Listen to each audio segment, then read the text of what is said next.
SIFTER.com.au.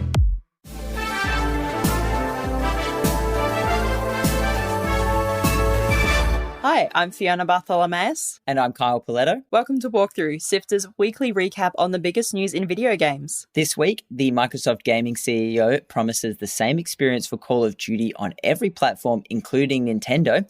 Pokemon Day is here with new DLC and games to look forward to, and more. Here is the news for Sunday, 5th of March. Let's go. Join the SIFTER community on Discord at sifter.com.au/Discord.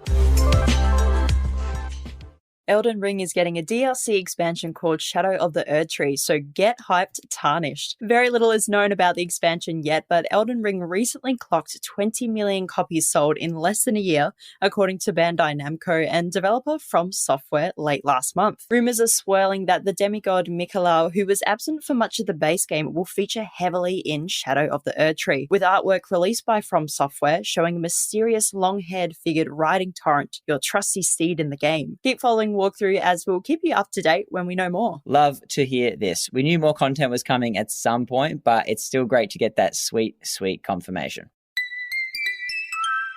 Phil Spencer, CEO of Microsoft Gaming, says he wants Call of Duty to be the same experience on every console, and that includes Nintendo. Microsoft just signed a 10-year agreement with Nintendo to bring the games to those consoles, but the aging Switch is definitely getting on in years. Spencer says they want to take a Minecraft approach to COD. We want to increase the places where people can play Call of Duty. I think a little bit like Minecraft.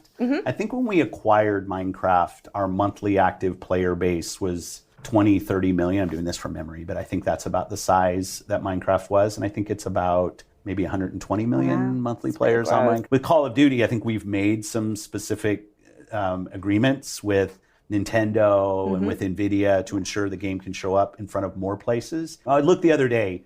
We have 58 games in our portfolio that are available in the PlayStation Store today. Now, we've acquired a lot of those, the Doom games and the Fallout games, but even things we're updating like ESO, Fallout 76. And so we expect to hit a certain level of quality on all of those games. That's our goal. And the same thing on PC and the same thing on Nintendo. And so when we say available everywhere or not exclusive, we want to make absolutely the best version of Call of Duty for any player on any of those platforms. It's looking like all this regulatory pressure on the Microsoft Activision deal is having a big impact, one that hopefully ends up as a better deal for players. It's an ambitious goal, and Call of Duty is a very different game to Minecraft. It's going to be interesting to see if they can pull this one off. Pokemon Day returned for 2023, and there are more digital monsters to enjoy. The Pokemon World Championships for 2023 will be held in Japan for the first time ever, which is pretty surprising. You'll be able to watch the competitors online from August 11. There are 2 new DLC chapters for Pokemon Scarlet and Violet called the Teal Mask and the Indigo Disc. Both will introduce new Pokemon, including reimagined Paradox versions of legendaries Pokemon Suicune and Virizion.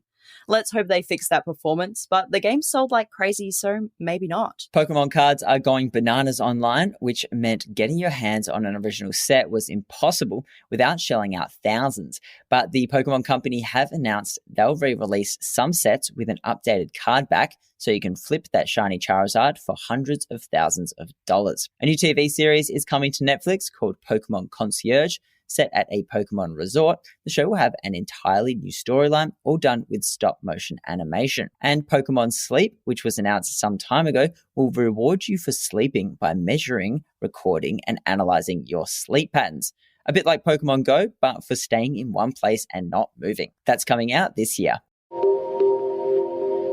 The remake of the first Dead Space game was really well received, and EA has started polling players to see if they'd be keen for more adventures of Isaac Clarke. A poll which was sent out to a handful of fans asked players how interested they would be in a similar remake of Dead Space 2 and 3, with their choice of answer ranging from not at all interested to extremely interested. Well, I reckon most of them would say extremely interested. It's a pretty common thing to get leaks and information from these sorts of polls and research questionnaires, so let's see what happens next. I think it's such a cool way of gauging fans' interest in another game, and I mean, who doesn't love a questionnaire?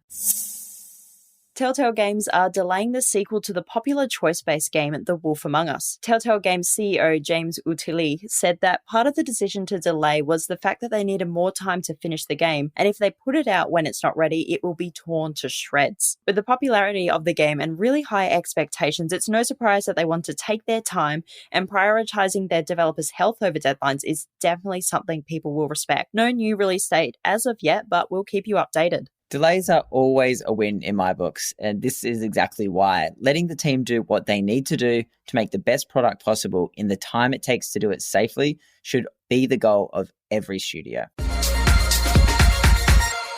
That's it for news. Here are the games releasing this week. On Thursday, one of the best Metroid games in the series' long history is coming to Switch Online. Originally released in 2002 on Game Boy Advance, Metroid Fusion was a massive hit and will make a great addition to the Switch Online library. Also out Thursday is Omny, Road to the Mightiest Omny. It's a super cute adventure game that looks like an indie blend of Breath of the Wild and the current Pokemon games. It's out on Switch, PlayStation, and PC on the 9th. Also coming this week, DC's Justice League Cosmic Chaos, an isometric brawler featuring all your favourite DC heroes. It's definitely targeted at the younger gaming audience, but it looks like it could be a bit of fun. You can pick that up on all platforms this coming Friday. Articles to read, Videos to watch, and podcasts to listen to. SIFTER.com.au.